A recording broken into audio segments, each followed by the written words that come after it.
A man cleansed. When he came down from the mountain, large crowds followed him. Right away a man with leprosy came up and knelt before him, saying, "Lord, if you are willing, you can make me clean." Reaching out his hand, Jesus touched him, saying, "I am willing, be made clean." Immediately his leprosy was cleansed. Then Jesus told him, "See that you don't tell anyone, but go, show yourself to the priest, and offer the gift that Moses commanded, as a testimony to them." A centurion's faith. When he entered Capernaum, a centurion came to him, pleading with him, "Lord, my servant is lying at home paralyzed, in terrible agony." He said to him, "Am I to come and heal him?" "Lord," the centurion replied, "I am not worthy to have you come under my roof.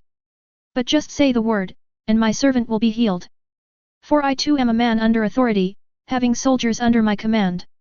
I say to this one, 'Go,' and he goes, and to another, 'Come,' and he comes, and to my servant, 'Do this,' and he does it." Hearing this, Jesus was amazed and said to those following him, "Truly I tell you, I have not found anyone in Israel with so great a faith. I tell you that many will come from east and west to share the banquet with Abraham, Isaac, and Jacob in the kingdom of heaven. But the sons of the kingdom will be thrown into the outer darkness where there will be weeping and gnashing of teeth." Then Jesus told the centurion, "Go. As you have believed, let it be done for you." And his servant was healed that very moment. Healings at Capernaum. Jesus went into Peter's house and saw his mother-in-law lying in bed with a fever. So he touched her hand, and the fever left her.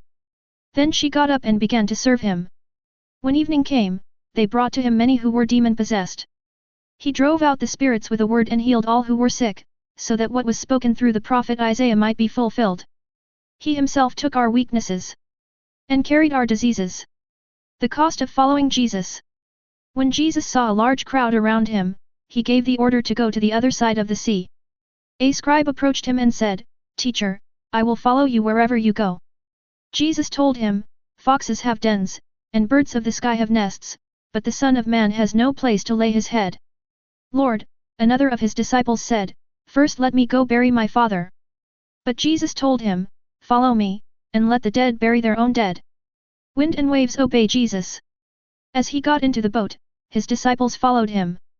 Suddenly, a violent storm arose on the sea, so that the boat was being swamped by the waves, but Jesus kept sleeping.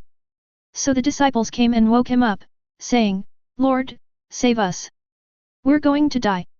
He said to them, "Why are you afraid, you of little faith?" Then he got up and rebuked the winds and the sea, and there was a great calm. The men were amazed and asked, "What kind of man is this? Even the winds and the sea obey him." Demons driven out by Jesus. When he had come to the other side, to the region of the Gadarenes, 2 demon-possessed men met him as they came out of the tombs. They were so violent that no one could pass that way. Suddenly they shouted, "What do you have to do with us, Son of God? Have you come here to torment us before the time?" A long way off from them, a large herd of pigs was feeding. "If you drive us out," the demons begged him, "send us into the herd of pigs." "Go," he told them. So when they had come out, they entered the pigs, and the whole herd rushed down the steep bank into the sea and perished in the water. Then the men who tended them fled. They went into the city and reported everything, especially what had happened to those who were demon-possessed. At that, the whole town went out to meet Jesus. When they saw him, they begged him to leave their region.